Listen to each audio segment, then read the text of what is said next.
71 PART5 The teachings of the Lord of the Second Coming. Jesus is the only Son of God, sinless and born of his direct lineage. He is the true olive tree who came to engraft all fallen people. The wild olive trees, with himself. 234 By thus joining them in oneness with himself. He was to cleanse them of the original sin and restore them as children born of God's lineage.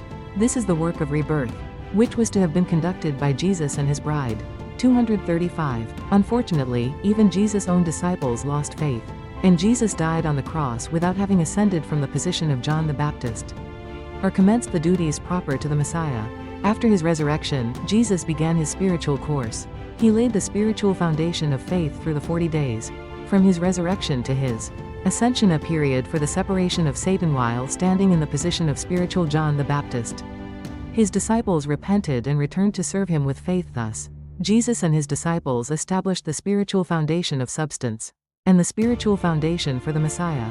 Upon this foundation, Jesus stands as the spiritual Messiah, and has been engrafting his faithful followers with himself, though only spiritually. As a result, faithful Christians have been elevated to become God's spiritual children. This has been the nature of humankind's relationship with God, attainable from the time of Jesus until today.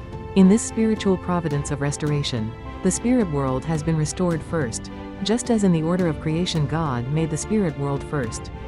Humanity has been elevated to stand as God's object partners, but only spiritually, however devout a Christian may be, since the original sin, passed down through the flesh, has not yet been removed. He is no different from a faithful person of the Old Testament age, in the sense that both are still bound to Satan's lineage.